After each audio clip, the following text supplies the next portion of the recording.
everybody. My name is Psycho Break, along with Tojo. And today we're talking about Heels, Episode 8. And honestly, this was actually a slobber knocker. Yes, for lack of a better word, this was probably one of the best episodes they've had in this series so far. Yeah, I definitely liked the way the way it all culminated at the end, and definitely liked what they did with the story. Kind of a little bit of a slow burn on it. The only thing that I thought was funny on there was the fact that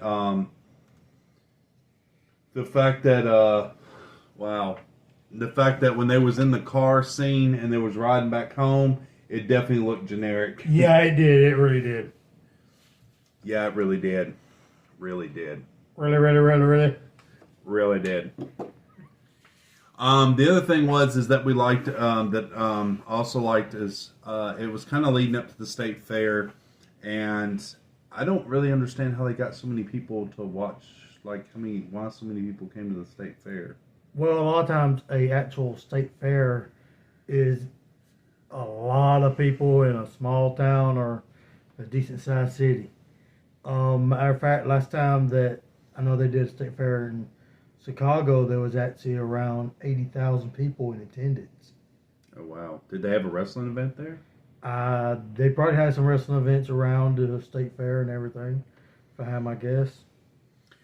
But the name of this episode was called Double Turn. And basically what it was, it summed it up, this show like this. They did like this. Everybody in the show did this.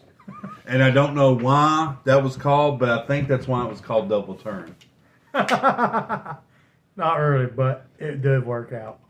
Yeah. What I actually enjoyed about the show is you get to see more flashbacks. Yes, for those that have dementia, flashbacks are awesome. Like, Grandma, we're going up the stairs, and she's like, I just came down the stairs. Or, hey, Grandpa, what's this? Ah, they're getting me! And he hides under your bed covers. And then everybody has to go find him before he pees and craps all over the bed. Meanwhile, Double Turn. Okay. No, but we got way off base on that one. No, we didn't. There was no bases. This is wrestling. There's no bases in wrestling. You know what I mean. No, I don't. All right. I can say no too, man. I can say no too. No, you can't. You're right, I can. Anyways, so we got to see what Wild Bill was up to. Yes. Basically, in the previous episode, you saw how Crystal was not going to be utilized, so she basically quit. Which I didn't know she quit. All you saw in the last episode was her getting upset after getting the turn down message and frickin' slamming the door. Yeah, which if you think about it, that's what I was thinking, because there's no other reason why that woman would have been sitting there waiting to see what she does. Yeah. And then she seemed like she was upset when she got the call from Ace in the last episode. Yeah, she did. And yeah, so basically with that being said, it seemed like I was kind of hoping that we was going to see like a woman wrestle or something, like two women wrestle in this episode, but we didn't get that, which I think they're saving for season 2. They probably are.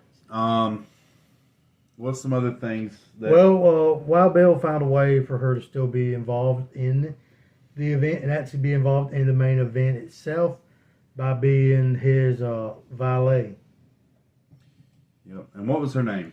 Bunny Buxom or something like that. Bunny Bodacious or Bodacious Bunny or something like that. She had the rabbit ears and the tail, so it was Bunny something in it. I think it was Bodacious Bunny. But the one thing that was cool about that was her shaking her hiney and jumping, doing the little bunny hop in the ring.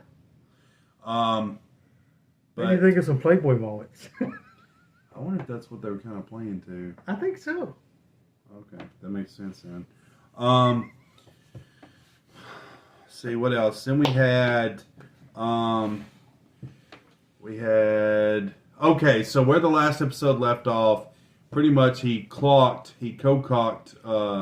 Gully. yeah, and knocked him on the ground, and he spit out blood. He's like, "Get that mother!" Anyways, Yeah. and so now after that, they pretty much end up having to leave the arena. While leaving the arena of Dystopia is what it's called. He was having to fight through Jack Spade and Ace was having to fight through security guards. Yeah. All through that. Show me the smoke. Anyways, so yeah, so then. And they actually left the car that Ace went down there in, which is his mom's car. They left it there. Oh, come on. Yeah, show me the smoke too, mother. Thinking that they'd just go back and get it the next day or something. Right. They're trying to hightail it out. Yeah, he's like, Jack, I can't drive. I'm too drunk. He's like, I'm not worried about Mom's car, Ace. Let's get in the car. We'll come back for it later. And they actually had a good talk on the way back and everything. I missed it because I was trying to fix my sink. Don't worry, everyone. I fixed it for him. Spoiler alert, we'll have a review on how he did on my next Psycho Break episode. Anyways, so speaking of that, so they're doing the talk, and that's when I kind of took me out of the moment because I was like, wow, it's weird. I shouldn't be, noticing things. Like you could tell. I'm hoping with the budget, they get a better budget this time. I'm wondering if this is more of Steve Amell's money put into this. I would think a good bit of his own money. And I'm hoping this does well, but you could tell the effects. They go with the film grain aspect, which I didn't think about bringing this up in the last reviews that we did, but they go for the film grain. Especially like in the flashbacks. Yeah. And I kind of wish they do away with the film grain, honestly. But now I know why they do it, because it hides the like the scene when they're riding together and stuff. You could definitely tell it was in front of a green screen. You could tell it was in front of a green screen and everything. Yeah, definitely. But that didn't make or break anything. But I would honestly suggest this to anybody who wants to watch a movie that is good about family or wrestling. Yeah, this definitely for real. But what else was you gonna say? One of my favorite parts in there is where Ace is kind of going on like a redemption tour. He goes and apologizes to the woman at the convenience store. The woman on episode 1 that he pretty much was really rude to. Yeah. That's an understatement. Yeah, he told that on that episode. He pretty much told her that her daddy wanted to kill herself or something like that. But yet it was his dad that killed himself. That was weird. Yeah, let's not even go there. Yeah, that was pretty messed up. But anyways, no, that's what he said. I mean, I'm not making lighthearted jokes about it. Yeah, I know what what you mean. But what do you mean you know what I mean? That's what I'm talking about. There ain't no undermining or underlining of what I'm saying. I mean, shit. But yeah, so when he did that, he was trying to pretty much earn her graces, right? Yeah, he was really trying to apologize and get her to say that she forgives him. Yeah, and she's like, "Do you even have tickets?" He's like, "Well, no." But then he came back, and what did he give her? Tickets. Yep. Now, I didn't show, maybe I missed it. I didn't see whether she was at the event or not. She was. Okay. And in the midst of this... She was actually cheering for Ace at the event. That's cool. But it also goes back to episode 1 where... It's episode 1 or 2. Maybe in episode 3. But basically it gets out between the wife of what me and Tojo was talking about. The wife finds out about the Kleenex. Yeah, Kleenexes. And it's not what you think. It's basically they've been being thrown at Ace. Yeah, whenever he was turned heel. Yeah, and basically what happens is it starts off with her not being at the place, so he's trying to rekindle the marriage and everything, and she doesn't know if she wants to be with him because the fact that she doesn't want that there's only one Jack Spade that she fell in love with, and this other one that he was being, she could not love him. Like, it made him super unattractive to her. So anyways, that part was pretty awesome. As far as the connection, a lot of character development in this one. Oh yeah, a lot. I'm hoping that the next one focuses more on the wrestling aspect, but then again, I understand if they don't. Well, you also got to think this being the first season of hopefully a big series like that, they were probably wanting to just do what they could to get people to watch it. That way they can come back with a bigger budget and be able to do a lot more. Now, the only thing that I'll get back on the series here in a bit, but the only thing I don't like right now is the merchandise. They don't have any merch for this show yet. There's no DWL shirts, so if you find them online, chances are they're not official. One person, this one website was trying to do them, and they got taken down. I'm pretty sure it's probably by Stars and Stephen O'Mell that did it. The other thing is that I used to, when I no secret here, but I used to work for WOW Internet Phone and Cable, and we used to have PR meetings with Stars, so I got to meet the PR people. And Showtime and all that. Yeah, Showtime. The only one I didn't really get to meet was HBO. Well, no, I did get to meet HBO, but they were kind of a snooty people. But anyways, with Stars, as you see sometimes on the videos, I have a poster up here called "I'm Dying Up Here," and it's basically I'll go into that later. But basically, I was really interested in the season, so I went ahead and watched season 1 and season 2. Well, I was waiting for season 3, and I asked the lady at Stars, I was like, "Well, why is there no season 3?" And she's like, "Because we didn't have enough viewership, so we had to cancel the show." I'm hoping that's not the case. That's not the case with Heels. I'm hoping that it gets the viewership, because from what I understand, Stars is pretty strict on their because a lot of times, from what I've heard, is if they don't have the viewership right when the show comes out, they give it a certain amount of time, and if they don't have so many views, then they end up just not re-upping it. Yeah. So I have to find out whether or not that season got re-upped. The other thing is that I will say about, I did say earlier while we were doing this, I know it's run a little bit long, I did say at one time that I was going to do individual reviews. We was going to do individual reviews about Heels, and I've changed my mind about that, and this is why. Speaking from Bus's perspective, any content is good content, and with Tojo, Derek Tojo, I want to give you a big shout out and thank you. But every time we've done a video, he's posted it on all 3 channels. And by him doing that, he's keeping up, pretty much, he's keeping subscribers that are on any channel seeing what's going on so they're not left out. And I think that's pretty smart. So even if we devote something to one channel, it may be for a limited time, but then eventually it'll be on the other channels, i.e. what we're going to talk about later here after we get done filming this. Yeah. But Heels 8, episode 8, called Double Turn. Yeah, I did Triple Turn. That's a whole nother episode.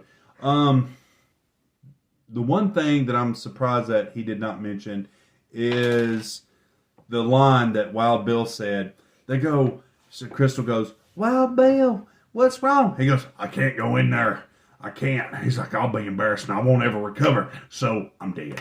And he goes like that. And she goes, "What's wrong?" He goes, I shit myself." She goes, "Oh my God." And Jack is like, a little. Yeah, it wasn't a little. He's like, and Jack goes, "What's wrong?" She goes, "He shit himself." He's like, "God damn it, you don't gotta tell everybody." And he shouldn't have done them drugs before the match. Yeah, right. But oh my God, it wasn't just a little short. It was, oh my God, like he was gonna go in the ring to do the finish. He ended up getting up towards the end of it. Yet though, they was still on the apron. Yeah. Oh, I didn't even notice that. I'll probably have to watch that again. So one of the cool things is you wonder, well, how is DWF gonna try to DWF going to, or FWD, sorry, going to sabotage this fair? So tell them what happened. Okay, basically what they did is instead of going in there and trying to fight them in front of everybody, they kind of figured because of Rooster saying that because you were going to let Ace turn babyface, that's probably what Jack is going to do now. So they figured that was going to be the case, and they went there with the intention, when all the fans are starting to cheer for Ace because he's getting beat up by both Wild Bill and Jack, in effect turning Wild Bill heel and Ace baby by being the underdog coming from the bottom. That's where the double turn comes in. instead, they got everybody chanting for Jack, trying to turn him baby, just to kind of ruin the reputation of everybody. And they started throwing Kleenex at them whenever they both were on the ladder to get the title. And basically, Ace was like, is this your idea? And Jack told him the truth, that not this time, it was the first time.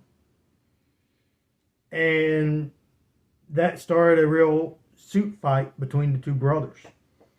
Yeah, and not only did it start, what was crazy is Steve and Amell actually sold it really good because Oh yeah, Alexander Ludwig freaking code cocked him. that fall off the ladder. He didn't like do the whole slowly dip down. He sold it for real, not just in the acting standpoint. And landing on the side like that, which had to hurt. Like, Yeah. And then they start going fighting at it, and immediately the mom that was watching it on her tablet turns it off because she knew they were fighting for real.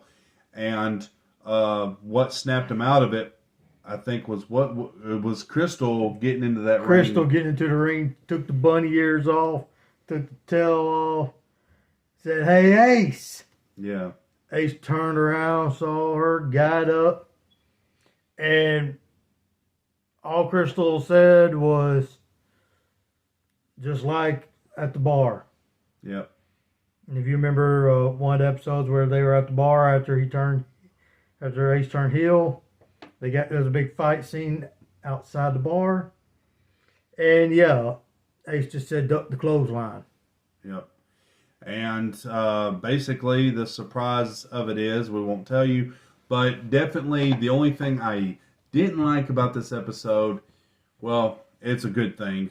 It's that it wanted you wanted more afterwards. Especially Yes, the way you really it did. I wish it could have lasted longer, where you could have seen more of the matches and stuff. Yeah, That would have been a good thing. But and honestly, with Jack giving a better before the event, Jack actually gave one of his most appreciative speeches. to the entire DWL locker room. And if he had given that before while Rooster was involved, maybe Rooster wouldn't have turned. Rooster probably would have still been with the DWL. Ace even said that was one of the best speeches he's ever done. Yep. And let's do something to make their dad proud. Yep. But you also get a little bit of sense in the flashback too. We're jumping back and forth on the episode, but you also get a sense too that Jack's dad, all in all, was an asshole and really didn't. And I apologize for cussing, but was all in all a butthole and didn't really. I feel like he had some resentment towards Jack, but he looked at Ace as his golden child. Yeah. So, yeah, I guess because Ace was the baby could do no wrong. Yeah, nobody needs to see your Kind of face. Just thing. keep raising the mic up, buddy. Anyways, yeah, and on that, and I wonder if they're going to delve more into that maybe on season 2. Eventually, they're going to have to cover the real truth because somebody knows the real truth of why he took his life. Right now, it's just speculation. And was it a show coming up and something like they're going to have to delve into that, and that's going to be probably when it gets a little bit more gritty. But I'm wondering what season 2's climactic's going to be. I'm wondering what. I mean, I know it's probably going to... I'm hoping that it doesn't start off where the season 2 starts and they got all these new wrestlers working for them and you have no backstory on how they got there. If they do that, they need to start... If they start off like that, they actually need to do some flashback scenes at the beginning to kind of show the reason why these guys ended up coming work with DWL. But, I mean, I would love to see it go into season 2 strong, like season 1 ended strong. Yeah. And I honestly believe if we can get people to watch this show, that they will make a season 2 and it will be great. Yeah, I agree.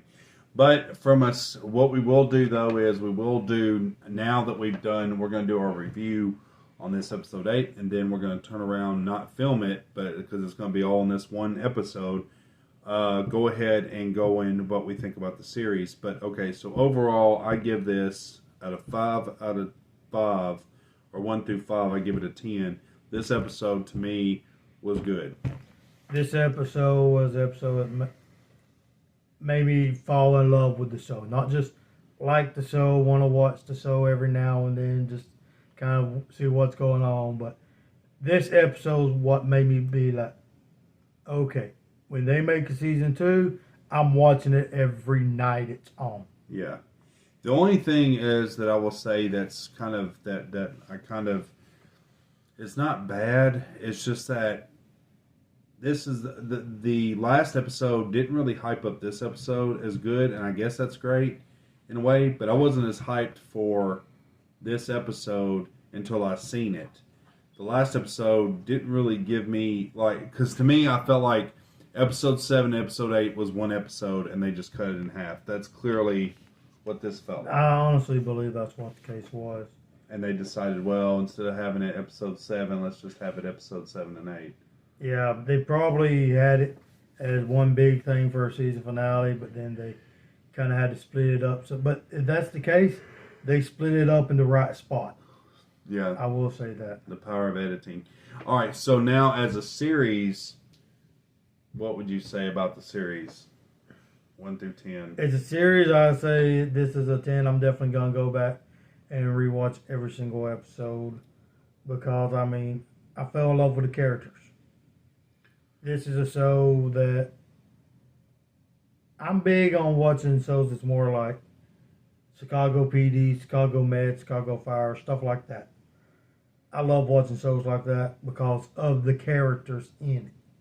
The people that's playing the characters in there. And this show made me fall in love with those characters.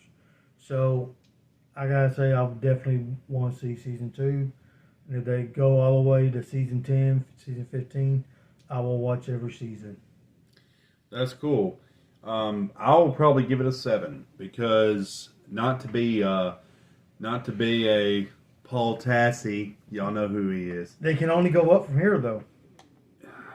Yeah, I understand that, but I'm just saying there's only a few episodes in that season that I would be like, if I saw somebody watching, I'd sit down and watch. Other times I'd probably be like, episode 8's one of them I'd rewatch. Episode 1. Well, 1 was kind of really sad, but yeah, okay. 1. I'd have to rewatch it again. But yeah, but for right now, mine's a 7.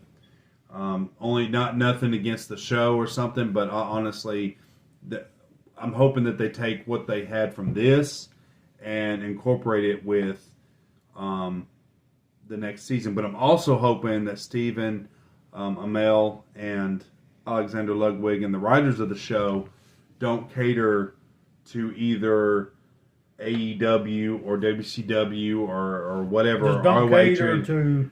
Don't cater to one thing or another, whether it's a certain wrestling promotion or just wrestling in general. Yeah. Don't cater to just family in general. Keep it a blend of everything, because that's what makes this so good. Yeah, it blends the family life with the wrestling life. I don't see how you got what I was saying. Okay, I see where you're going with on that, but what I'm saying is that I don't want this to come down where it's a guest appearance of so-and-so from WWE. Oh, it's a guest appearance of, it's WrestleMania week. Guess who showed up on Stars on Heels? I'm just saying, I want them to keep their true integrity of whatever vision they got and not get bombarded of trying to cater to these flip-floppy fans that will 1 minute gripe about AEW and the same fans will gripe about WWE and the same fans, and they never are happy and content. Me as a fan, I can say if I like something because of this or that. I'm not going to sit there and say, I don't like it because of the promotion. Let me just be real here. Impact Wrestling, you're poo-poo. And the reason why I say that, and come at me, bro, but the reason why I say that is I don't care of staring at the Fiend's red lights while watching matches. It's like even ROH has gone back to actually being more open in a sense. If you've seen the venues and stuff, there's a little bit more thing. He's wanting to jump over the table, guys. You don't even know it. He's like twitching. He's like, get him. I'm going to do a double turn. Anyways, but the thing is with that is that I want better. This was brought to you by Ginger. I love cats. Look at my booty hole. And that's exactly what she said.